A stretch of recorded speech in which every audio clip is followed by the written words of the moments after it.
There we go.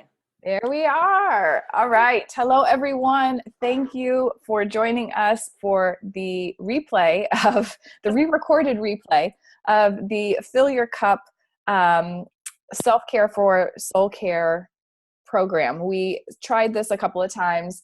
You guys know, maybe you saw us on Facebook a couple of times, and maybe you saw us on Zoom, but we decided we wanted to bring this more cohesive training to you so that you could have it all in one place. You could go back and listen to it over and over again and really just digest and implement the information that we shared before. So as you know, I have brought on my co-host, Martha Frierson. She is a master herbalist and essential oils advocate. So she knows all things about, the sort of natural healing. And I've actually worked with her in sort of not, I guess, what is it called? Well, I've sort of asked her a lot of questions. Let's just put it that way. She's helped me in a lot of ways. So I'm really excited to dive in. And there are a couple of things that I wanted to touch on, just before we get into the actual content. And the first thing is about really why we're doing this program, right? Like, why are we talking about self-care at the end of the year? Well, there's a couple of reasons. One is because we need it so desperately during this time of year.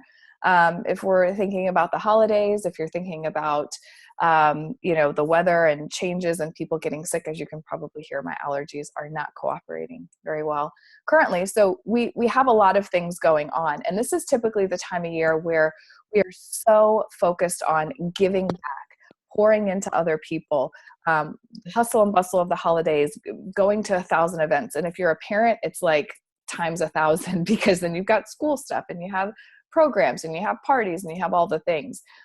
And the number one thing that falls off of our plate whenever we get overwhelmed or busy is taking care of ourselves. We kind of put that on the back burner because we don't think it's as important. And, Martha and I have been talking about this for a couple of weeks about how incredibly important it is. And I know I've been feeling it and seeing it in quite a few of my client calls about how we have a tendency to just let ourselves go. And I don't mean that in the physical sense. I just mean in the sense that, sleep isn't as important, eating well, drinking water, moving our bodies, taking care of our mind, like those things just fall by the wayside. And I'm guilty of it as well. So this is sort of just a reminder and a call to action to pour back into yourself, because we can't pour from an empty cup, right? So that's sort of in a nutshell why we are doing this. The other piece about this is, Martha brought this up in one of the live versions of this, which was talking about stress and how, much stress we put on our bodies. So we're going to talk a bit more about that in a little bit. But I also want to talk about what happens when you don't do your self-care, right? So most of us kind of know, well, if I don't take care of myself, or if I'm not taking care of like my self-care habits, I'm probably going to get sick. I might feel a little run down. I might catch a cold or the flu or something worse. And that's all very true. That's sort of maybe like scratching the surface of what can happen. But if you're ignoring some of the things that we're going to be talking about, some really big issues can arise. And the thing you have to remember is that our mind, body, and souls, right, part of one entity, but there's three separate parts of that, are always communicating to us, always on a daily basis. And so when we're sick, that's a communication. When your mindset isn't in the right place and you're feeling depressed, or you're feeling like you can't, move forward with your desires, or you're feeling like you're lacking confidence, that's a signal to you, right? That's a communication to you. When you feel unhappy in the work that you're doing, or you're not necessarily speaking your truth, right? Your soul is communicating to you. So all of these things are really kind of a reminder that when these things pop up, when you get sick, you have some mindset stuff going on, when you're, feeling like basically having negative emotions, then, or a negative experience, that's a communication. And if you're my client, or if you've been around me long enough, probably one of the things I'm going to ask you is, well, what have you done for your self-care? Where are you in regard to your self-care? When was the last time you actually took time off of all of your responsibilities and really gave back to yourself? And so that's what this is about. Now, Martha and I don't want to overwhelm you. We want to make sure that the information we're sharing with you is actionable, is pretty simple, right? Like we're not going to give you a bunch of science or anything like that. We just want to give you the tips and tools that have worked for us and the things that we rely on. And these are things that you can implement right now.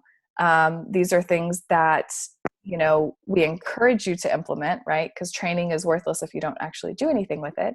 And then, you know, at the end, we're going to talk a little bit about some of the questions that have come up. And also, you know, if you want some support moving forward in any of these areas, how you can reach out to us to do that. Okay. So we've broken it up into mind, body, and soul. Sort of talked a little bit about that earlier. And the reason is because I think a lot of the self-care stuff that people talk about is really about our body. And that's great, right? And that's a huge portion of what we need to take care of. We need to sleep, you know, the correct number of hours, or we need to rest and do all of those things. But it's sort of three-part, I think. And so we're going to talk a bit about each part and what you can do within each area to really support you. So the first thing is mind. And of course, if you are in my tribe, you know, that's all I talk about. It's one of my favorite things to talk about because mindset is everything. Mindset is everything, even when it comes to the physical stuff. Like it's a good portion of what's going on in your body. So when I talk about mind self-care, right? If I'm talking about your mindset, for those of you that don't know, mindset is really basically just the thoughts and the beliefs that you have running in your mind all the time.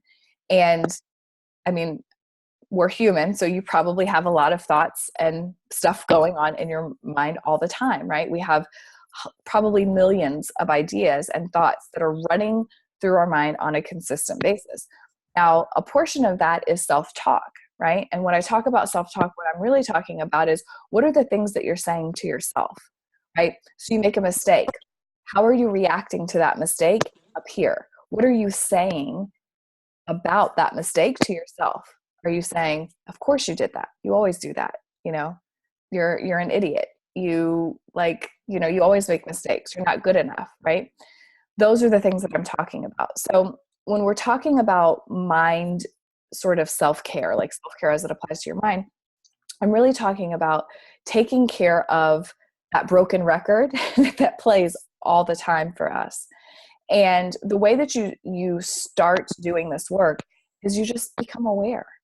And awareness is key when it comes to shifting and changing anything. So you have to kind of listen and almost quiet yourself enough to be able to pay attention to what goes on up there. And I can tell you firsthand, growing up, I was a I can't girl, meaning any kind of new thing that was thrown my way, I was like, oh, I can't do that. And it came directly from the self-talk that I had, because there were some things that I had tried that I couldn't do. And so I didn't think twice about those things that were coming at me, those new things. I was just like, of course I can't do it. Can't do that. No, can't do that. And when I would fail, or when it would look like I would fail, right? Because failure isn't really a real thing. When it would seem like I was failing, I had this whole record that would play in my mind about how I wasn't good enough, I wasn't smart enough, I wasn't fit enough, I wasn't talented enough. And it's detrimental. I mean, it's detrimental to your emotions, to your self-confidence, to how you feel about yourself, and to any goal that you set in the future. Because if you automatically believe that you can't do something, you can't do it. Even if you try, you're probably not going to have much success, right? So your mindset plays directly into how you feel, which plays directly into your energy and focus, which plays directly into what you manifest in your life. So, you know, you've been around me for a while, and I talk all about mindset work. And the reason we do mindset work, the reason we do it is to reprogram those thoughts and beliefs that are running, you know, on a consistent basis in your mind. So the first step is to become aware. Now, you're not going to catch every single thought that comes through your mind. Even I don't catch every single thought. It gets going, and sometimes it takes a little bit before I actually realize what's going on. But the idea is that you set the intention to be more aware of what's going on in your mind. And when you can do that, then you'll start noticing, oh, well, when I'm dealing with money, these are the things that are coming up. Or when I'm dealing with my body and my fitness, this is what's coming up, right? This is how I'm talking to myself. So you really want to pay attention to that. The second thing is you want to start really getting rid of those old beliefs while you are sort of reprogramming the beliefs that are going to support you. So a way to get rid of those beliefs, there's actually a couple of ways, but one way that I found to be most effective and most helpful for myself and my clients is using the emotional freedom technique, or tapping is what it's called. So the idea is that you actually use acupuncture and acupressure points in the body that hold energy, and you kind of use it and tap on these specific points while you are saying various statements that kind of lead into the belief that you're breaking or you're clearing, and it processes and helps you clear it and not store it in your body, right? So of course, everything's energy, so it just helps you kind of clear that out. The other thing that you can do is start reprogramming the new beliefs into your mindset. And if you think about the beliefs that we have, the beliefs that you have about money, the beliefs that you have about love, relationships, like the world or anything, most of that stuff isn't ours. Most of that was given to us, gifted to us by our parents. God love them, right?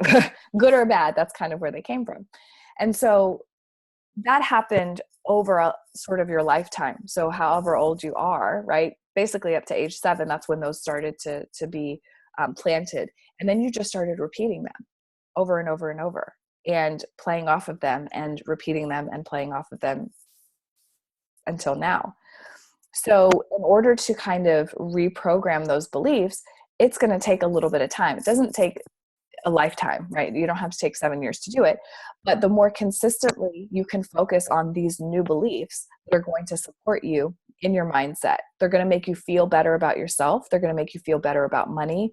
They're going to help you in your relationships. They're going to help you with, physical, like if you're trying to lose weight, mindset is a huge part of that.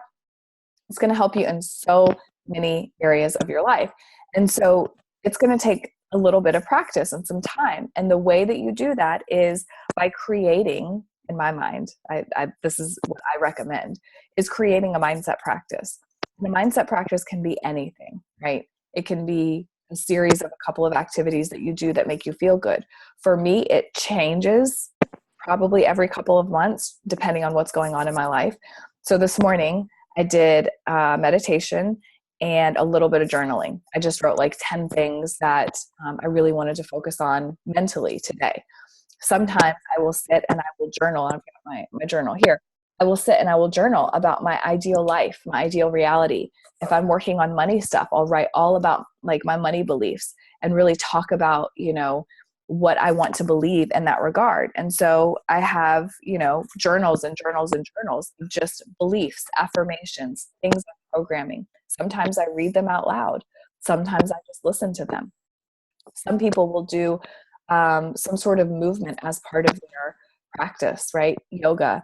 Some people will do some stretching. Like, it's completely up to you. But the idea is that you want to make this a habit, right? You want to create a habit around these new beliefs. So you have to do it consistently, right? I know it's not easy in a busy world, but you really have to take time out to build this new habit, to start thinking new thoughts, because it's great to do it for one day. Great to do it for one day. That's a start.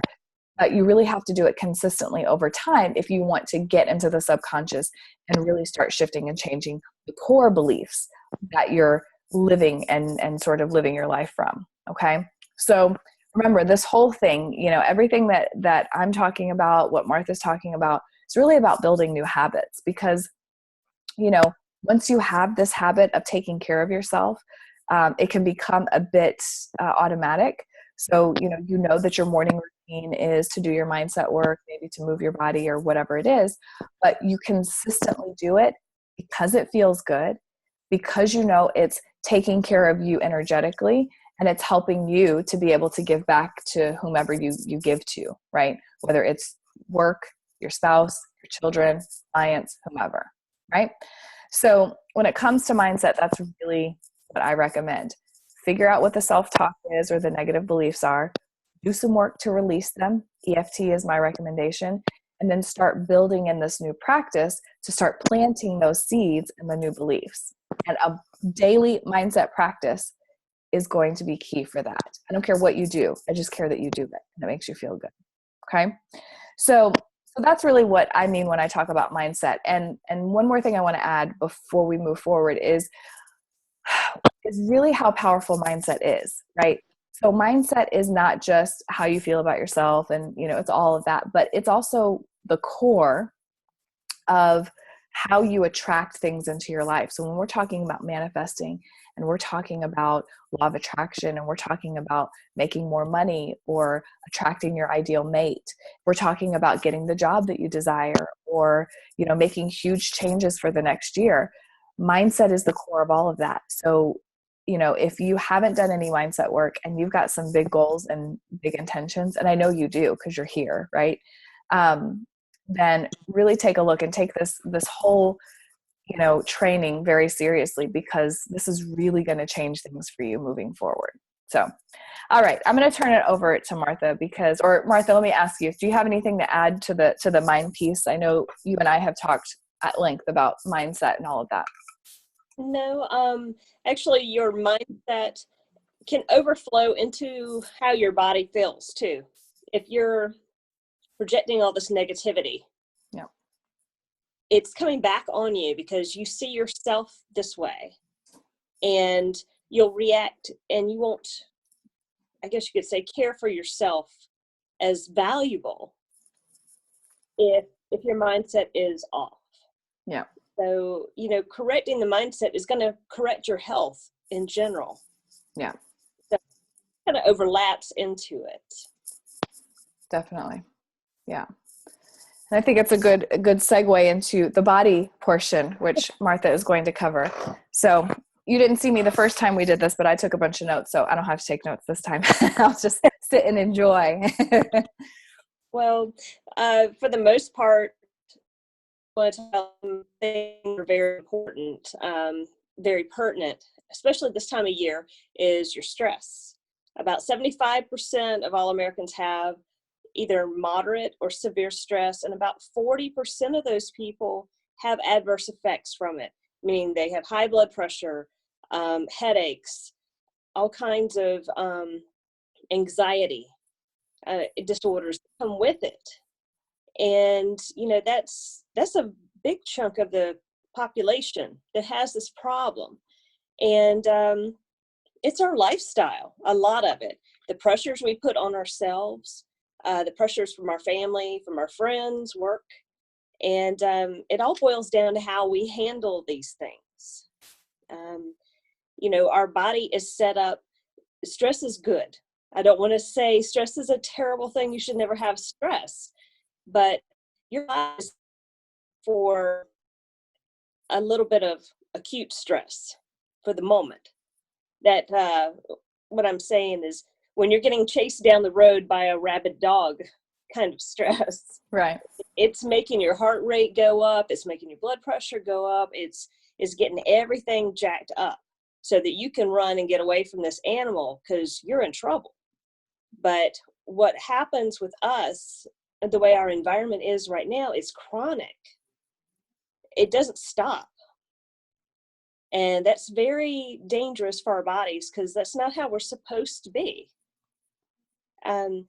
We create a stress hormone called cortisol. And it's the one that you'll probably hear about all over the place. But this cortisol is, I guess you could say, your orchestrating hormone. It's taking effect on your thyroid. It takes effect on your weight by controlling your thyroid, which, if you know anything about your thyroid, it controls a lot of things. Hormones that control your heart, your weight, your kidneys, all kinds of things. So it's trying to tell your body, we don't need you to produce estrogen, progesterone, testosterone. It's not baby making time, or, because you're running from an animal, and that's what your body feels. So it's cutting off a lot of things. So your hormones may be completely out of whack if this continues. And without going too far into anything else, that can cause people to have infertility, messed up menstrual cycles, things like that. And believe me, it's not a black cloud. It sounds really awful. But, I just want you to realize that it is kind of a cycle. And we get into that cycle and we think, I can't get out. Well, you can. But it's kind of like being on that hamster wheel. You have to jump off. Yeah. And that can be making new habits. If you're in a stressful situation, everybody has to handle their stress a different way. What feels comfortable for you. And maybe you need to get up and just leave the situation for a few minutes. Take a breath or two. Take a walk. Setting up a meditation practice like you were speaking about earlier, it can help get your body in tune for your day. I mean, that can be your first thing in the morning. Take a walking meditation outside, if it's nice weather. Yoga, pranayama, where you're controlling the breathing. It's not that hard to control your breathing. It can just be slowing your inhalations and exhalations. And you'll notice that if you do this before you get your blood pressure taken, and don't do this in your doctor's office, they'll totally get it. That if you can slow down your breathing for a few minutes, your blood pressure is going to go down along with that. So if you can be able to get that under control, that's going to make a big difference for, all those things that will be going off in your head. Yeah. Changing your diet. We eat a lot of it, very inflammation-packed foods, processed things that cause rapid inflammation throughout the body. So if your body's inflamed, it's not going to react the same. So getting more fresh fruits, fresh vegetables, adding maybe some turmeric to your diet and in your cooking is very tasty. Also, I like to do hot teas, especially this time of year, just to kind of take your stress down a notch. It might be something nice you can do after dinner or at the end of your workday. Have a little bit of lemon balm and your chamomile tea, and just have that as kind of a dessert, I guess you could say. Something that you can just enjoy. Supplements that you can take for your stress are also something like an adaptogen, what they call adaptogen. These are your holy basil, ashwagandha. These are supplements that you can take your body deal with stress and the stresses of, injuries. They gave it to a lot of soldiers when they were fighting in the wars, especially the Russian soldiers, and they found that they were able to march farther. They dealt better with climate changes, things like that. So it can help with your body on a physical realm with dealing with a lot of things. And another thing that it just kind of overlaps into when you're in stress is it affects your sleep. So I could probably say and be accurate that about 90% of us to 100% of us have problems sleeping, at least from time to time. Some people, it's chronic insomnia. What happens is your cortisol, your stress hormone, is blocking the production of melatonin, which is what a lot of people take as a supplement, but it's also made in your body. It's your sleepy hormone that helps you get into that state of mind. It also helps you get into the physical, I guess you could say, get you in the mood to go ahead and rest. So when you're under stress, you're not getting all that. And when you supplement with melatonin, you end up having to take a large amount of it because it's not really absorbed well with the body. When you are having trouble sleeping, And, you know, a lot of us will say, you know what, if I could just sleep in this weekend and have 12 hours of sleep every day, yeah, I could feel amazing. I'd be right back on that wagon. Well, unfortunately, it takes more than a couple days to catch up. If you have not had any luck sleeping all week, it's going to take you probably a week or two to get caught up. And that's quite unfortunate. I'm sorry if I burst your bubble. but, Darn.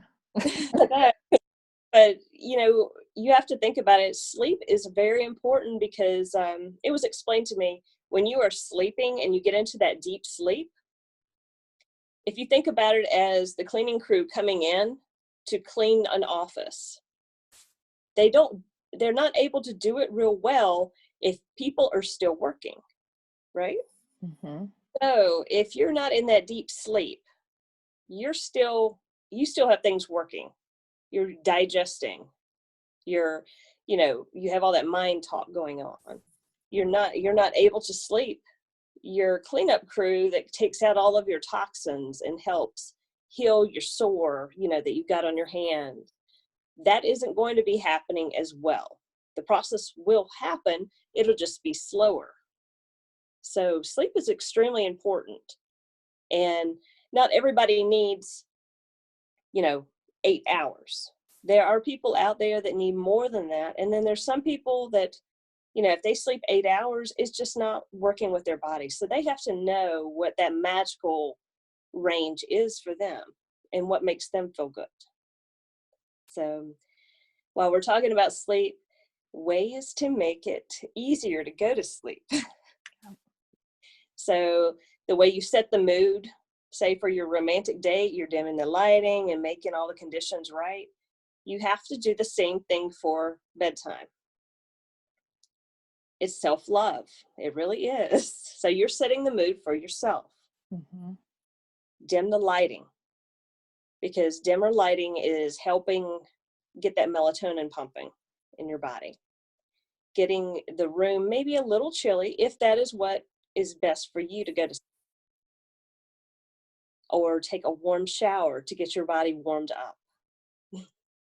And especially if you have achy muscles and a lot of tension, sometimes the best thing is a hot or warm shower or a nice warm bath, and being able to relax at that point.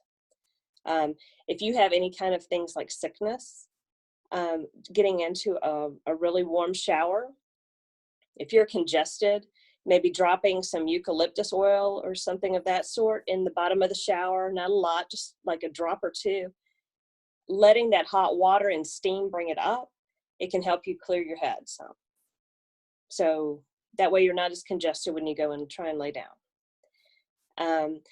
A big one, turn off the TV, turn off the iPhones, turn off the pads.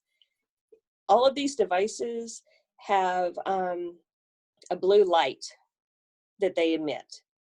And that blue light is what's going to be blocking your natural melatonin of being developed in your body. You're not pumping it out. So 30 minutes to an hour before bedtime, you're just going to have to put it away. And that's really hard because a lot of people have their phone by the bed and they're looking at it while they're laying down, checking their messages or checking Facebook. I'm telling on myself, guys. Totally me. I can't. Yeah. If you're hearing me saying all these things and you're going, oh my gosh, I can't do these things. Try one or two at a time. It's kind of like how you don't want to start a diet and you say, you know what, I'm going to give up sugar forever after I eat these donuts, kind of thing. Yeah. You set yourself up to not make it a habit. If you make it so I've got to jump in all in without even, giving or taking a little bit. Just like with the diet, you have to be able to give yourself a little leeway and not beat yourself up if it doesn't work. maybe just cutting off your phone 30 minutes before, or taking that nice shower is all you need to do. I mean, just steps that work for you. It may be harder for you to have good sleep hygiene when you have small children, because they may not be going to bed on, on your regimen. So having other people in the house may complicate your schedule for your sleep. And that's totally okay. But you have to be able to give yourself some time. Set a date with yourself every night, and it'll make a big difference. Sometimes doing a short meditation at night will help. Meditation, I know, is hard. I am not the best person to tell someone, meditation, you have to do it.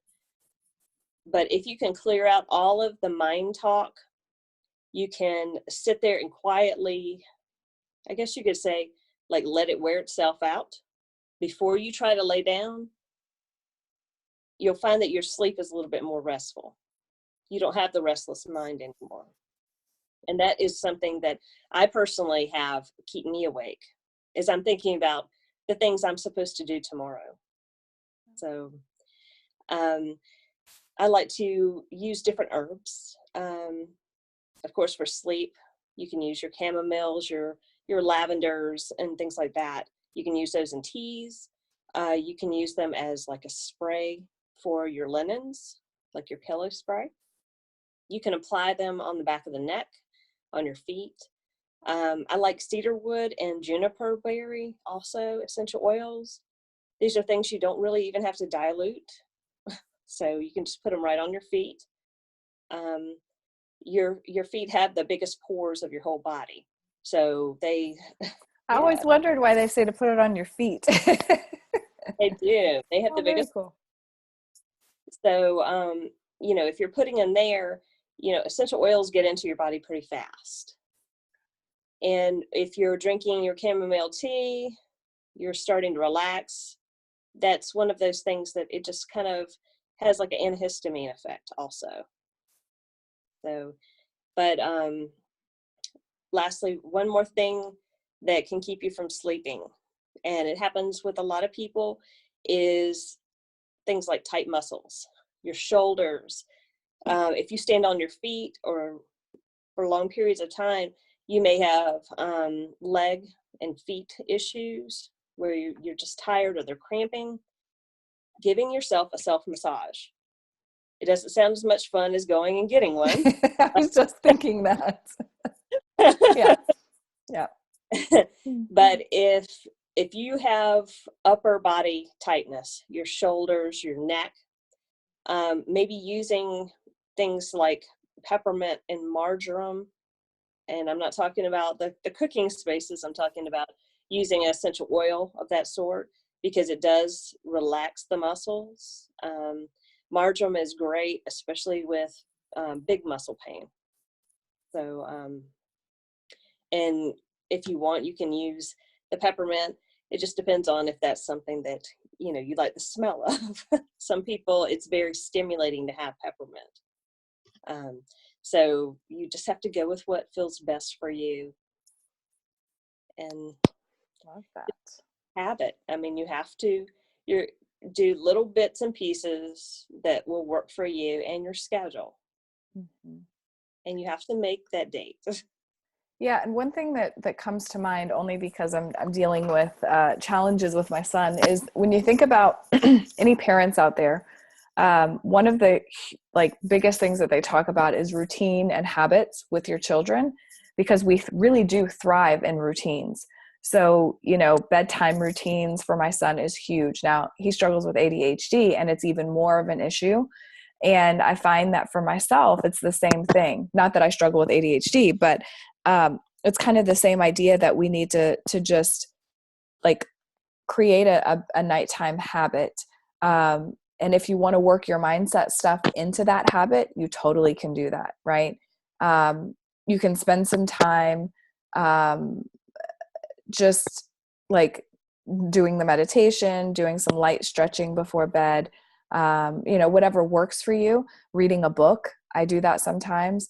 Some people prefer to do their journaling at night. That works well for them. Whatever that is, create, like, I call it sort of a 3-point thing. So in the morning, there are 3 things that I do every morning for my mindset, typically. Not all the time, but typically there are 3 things that I aim for. And at nighttime, 3 things as well. So it's like, light stretching, hot shower or hot bath or whatever, and then maybe a little bit of reading before bed. And I find that I feel 100 times better the next day because I'm not, lagging and dragging with my energy. And something else that you mentioned about the stress, and I wanted to touch on this because it's a common theme that comes up. I work with a lot of entrepreneurs, and in the entrepreneur world, there's this feeling that we have to be busy all the time. And I talk a lot about, or maybe you've heard other people talk about, sort of the glorification of busy. It's almost as if we live in this world where we're supposed to be busy all the time. And when you talk to someone, you're like, yeah, hey, how's it going? They're like, oh God, I'm so busy. Okay, great. But that's not really something we're aiming for, or we should be aiming for. Like, for most of us, and some of you probably watching this, you're thinking, how, like, they keep talking about these habits. I literally have no time. Like, I have 0 time to squeeze in. Well, we all have 24 hours in the day, and it requires you to make some tough choices. And I'm going to talk a little bit about some of the choices that you may want to start making and how to make those choices. But one of the things is, give yourself permission to just not be busy. Like, don't schedule yourself 100, all the minutes of the day. I think that sometimes we just need to give ourselves permission to do nothing. And one of the things I actually didn't include in my notes, but I'm going to share with you, just popped up, is to schedule time for nothing. And that sounds incredibly crazy because you're like, but wait, I always have things that can go in that place, right? But literally, schedule time for nothing, meaning have open spots in your calendar where you have no responsibilities, no things that you have to do in that moment, and see what happens. I think you'll feel a lot better. Okay. Are you getting feedback on your end at all? No, I'm not. Okay. I was hearing some clicking. I think it might be my microphone. If you're not hearing it, then I guess it's fine. One thing I want to add is that I think as women in general, we take on a lot of responsibility and a lot of different tasks because we feel like we have to, not only we're providers of, of food and shelter and everything else, and we're supporters, but we're also supposed to be super mom, we're supposed to be super spouse, we're supposed to be super worker. And we have ourselves so stretched thin that when we do actually have nothing to do, we feel weird. You're thinking, oh gosh, I really should, I don't know, mop the floor again or something. But it's very much that we've programmed ourselves to where we don't feel right if we are not doing something productive. Yeah. And to that, the weirdness that I often feel, and I get this totally because I'm running a business, and, I'm not a stay-at-home mom. I'm a work from home mom. So I have all those responsibilities too, but I often feel guilty. Like, I took, I think, a Friday off a couple weeks ago, and I was like, I have things that I have to do. And like, I should be the shoulds. Like, we all have shoulds. Drop the shoulds. And I'm telling you, we're human. So I'm there with you, but it's really about kind of dropping the shoulds and giving yourself permission to just be and be in the moment. And I'll add this too. And this really goes along with sort of the manifestation, sort of goal setting and the things that you really want to accomplish. You will get more done if you step out of the action piece, like stepping out of the actions that you feel you should do, and really step into the actions that you feel inspired to do, like taking those actions that you feel inspired to take. Those are going to get you much further than anything. So a lot of times when I'm working with clients in this regard, they're like, oh, well, like, I was pushing to do this and I'm really pushing to get, all these 50 things done on my list. And my question is, why? And they say, well, because that's how I'm going to get to where I'm going. And the question is, but is that really, or is that what you think you should be doing? Right? So you really have to start deciphering between Am I taking these actions? Am I being so busy? Am I putting all the stress on myself because I feel like that's what's normal? And let's be honest, that's part of the mindset piece, right? Because busy is normal, because all this responsibility is normal. Like, we really have to determine what that means for us. And so I'm giving you all permission right now to take a couple things off of your list. Make it easy for yourself. It really can be, but it's really up to us to make that happen. So, yeah, I had to add that in because I feel like we're so busy all the time and we just don't give ourselves permission to not be busy. So, yeah, go ahead. One other thing that I personally do, that I'm sure other people do this too. You have things on your list that you are supposed to do, but you procrastinate. You kind of push them a little farther because they're not something you particularly want to do. You find other tasks, busy work, to keep you from doing that. And I find myself doing that a lot. Yeah. Yeah. Procrastination is a big one. And that actually goes into sort of the soul piece of it, because if we're procrastinating on something, we really have to think about, well, what is sort of the reason that we've put that thing on our list, right? To begin with, is it something, again, that we feel we should be doing, or is it something that we're really excited about? Mindset is really everything when it comes to what you're doing and the actions you're taking, and the energy behind that is really important. So, the soul piece is a little bit different than the mind piece, and they're going to sound a little bit similar, but the mind is really about the thoughts that you think, sort of the reactions that you have. It's a little bit of feelings, because we kind of translate those feelings into words and like reactions sometimes. So that's sort of where the mind piece, but soul, I separate the soul as in, like, soul is more from the heart. Soul is your intuition. It is that heart space. It's like the heart chakra that feels into what you're doing. You can kind of feel your way forward and find your connection to what it is that you're looking for. And a lot of the people I work with as clients are really looking for more passion and more purpose and more flow in their lives. And they're starting to kind of come out of the headspace and are looking for what their heart really wants. And that soul piece is what we're talking about. So when I talk about, well, how do you take care of, what's the self-care when it comes to your soul? It's sort of twofold, and it's going to sound a little bit different because I think most of us aren't used to living this way. One piece of it is really just tuning into that space and asking yourself, what is it that I really want? Right. And this goes back to what Martha was saying about, like, procrastinating and should I be doing this, or I feel like I should be doing all the things, versus, well, what is it that I really want to do? And I'm going to actually challenge you, if you're watching this, to ask yourself that question, because I guarantee it's not a question you ask most of the time. There's always what I need to be doing, what I should be doing, what I'm supposed to be doing. But what is it that you want to be doing? What is it that you truly want? And the time of year that we're recording this, right, is December. So what is it that you want for your life for the next year? And then once you kind of hear what that is, or you come up with what that looks like for you, then you can ask yourself, or pay attention to the thoughts and sort of messages you receive, because you will most certainly receive them. And then act on those inspirations.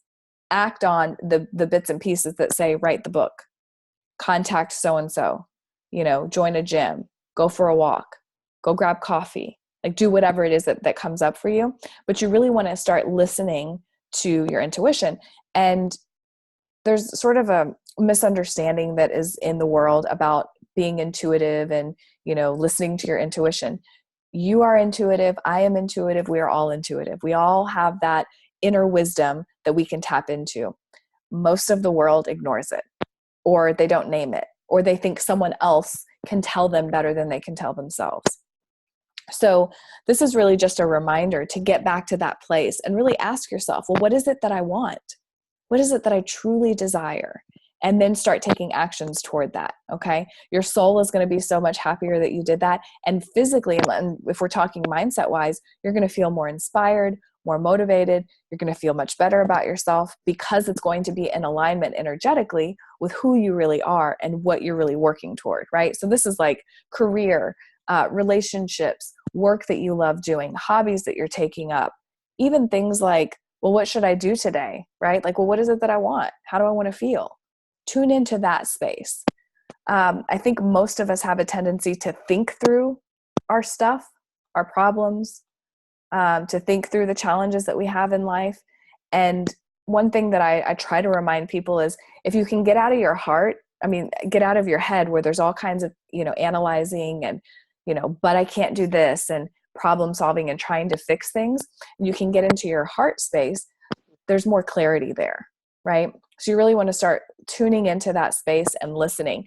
And meditation is actually a really great tool to quiet the mind so that you can hear the heart, which sounds weird, I know, but sort of get the impression that's coming from your heart. And it doesn't require that you have to sit forever in silence. But the more practice you have with training your mind to kind of shut down a little bit, tuning out, like Martha said, like, putting your phone away at night, those kinds of things, like there's distractions everywhere. Smartphones, like I'm addicted to mine, and I'm trying to be very aware of the time that I spend on it, because I want to create more space in my mind, in my heart, in my sort of intuition to hear things, right? To hear what's coming through my next step. So this is a really great way to do that. And when you meditate, you're removing that active thought, and then you can receive inspiration or ideas that are going to lead you to whatever it is that you're doing next. Okay. So that's the first step of really taking care of your soul in that way. The other thing that I want to kind of share with you, and this is something that is probably going to be more difficult for some of you than others, and that is about learning to say no to the things that are no longer serving you. And what I mean by that is that, over busyness, over commitment, doing things that you don't want to do or don't feel called to do, physical things like activities you used to do, foods that you used to love, like those things that you truly feel called not to do anymore or to step away from. It's really time to start doing that. So I want you to think about this and think about some things that are no longer serving you at the highest level. And how can you move through those? How can you release those? How can you shift those habits? What are some of the things that you want to let go of? For some people, it's things like alcohol and, food choices that they make. Like they want to get rid of certain things. For other people, it's physical things. For me, I get rid of a lot of physical stuff in my space. But what is that for you? Maybe it's other habits. And if we bring it back to the mind, there are going to be some beliefs and things that are no longer serving you. And releasing those is a form of self-care because it creates space for that new to come into your life. Okay. So, when it comes to the soul, it's really about your heart and getting into the heart of what it is that you desire. And even if you just sort of connect with it once a day and just ask yourself, what it is that you truly want, I think that you'll start finding sort of a better connection to that, and it will help sort of lead you forward. One of the things I talk a lot about is not thinking your way forward and strategizing and trying to make things happen, but instead feeling your way forward. And that all comes from the soul, which is that heart space that, I've been talking about. So in a nutshell, that's really sort of the pieces. Remember that, we're made up of mind, body, and soul. There's a reason they talk about that. So there are lots of different ways that you can connect and really take care of yourself. And the whole idea, like living a happy, one of my mantras is like, I'm happy, healthy, and whole. And that whole piece isn't just whole in my mind. It's not just, it's all the way around, mind, body, soul, in my relationships in all areas of my life. And that's really what I think we're striving for. So it's important that if you feel like one part of your life is out of balance and you're really good with mindset, but you're not so good with the body piece, or you're really good with body, but not so good with the soul piece, that you start creating some habits to balance that out, right? And just one more reminder about that is that these are all habits that you're building. So don't try to do one big life overhaul at once. You know, we're human. Start layering in a new activity. Layer in, you know, something for 21 days, or do it for 10 days and then add something else to it. You don't want to overwhelm yourself. That's not really what we're looking at. We want you to make lasting change, and lasting change doesn't come from deciding that you're just going to change everything in your life at once. Right? Anything you want to add there, Martha? No, I think you summed it up with just adding little bits and pieces. You know, you don't want to eat the elephant in one big bite. You have to turn it into smaller bite-sized pieces that you can deal with.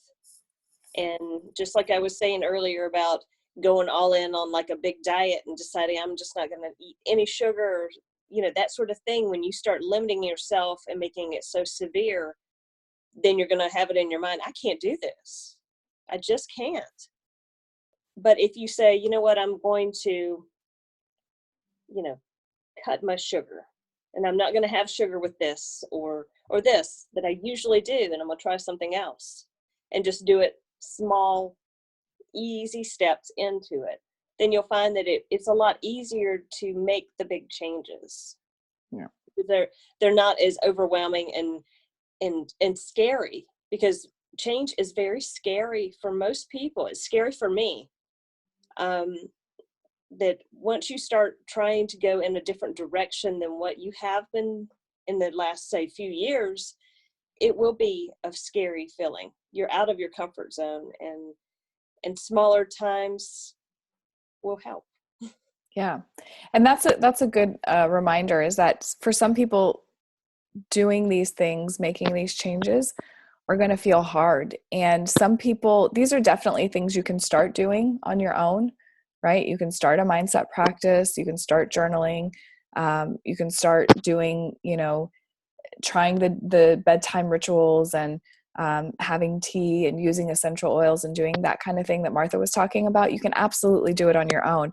But there are some times when you want or need a little bit of support. And that's what Martha and I are really here for. So, you know, I think this is a good sort of segue into, you know, sharing how we can help you further if this feels like something that you're looking for.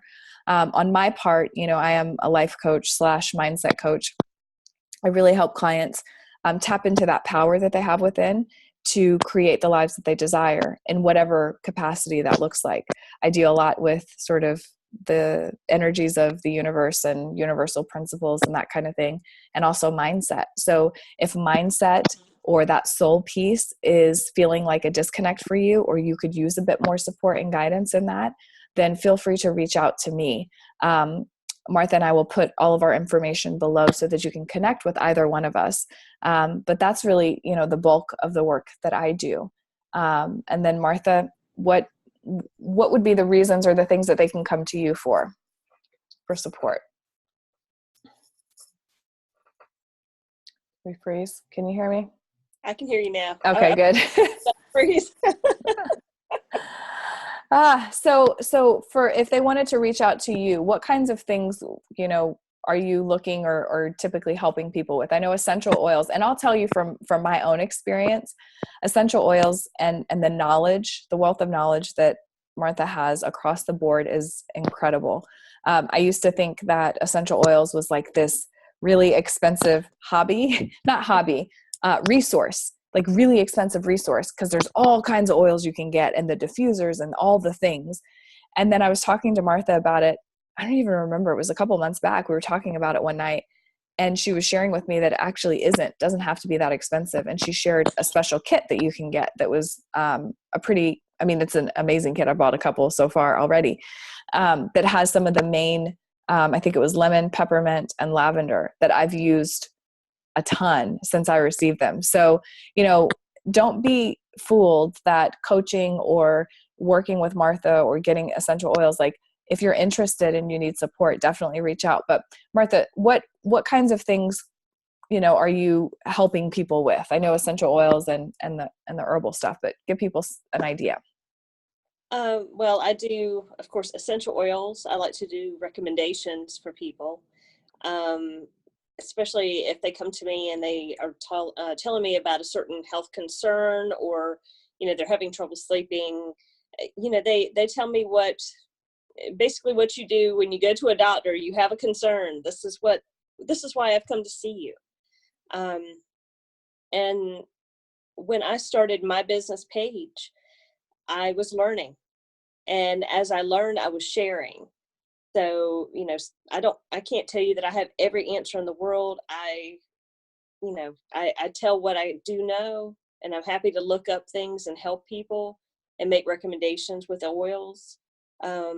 Essential oils do not have to be an expensive investment at all.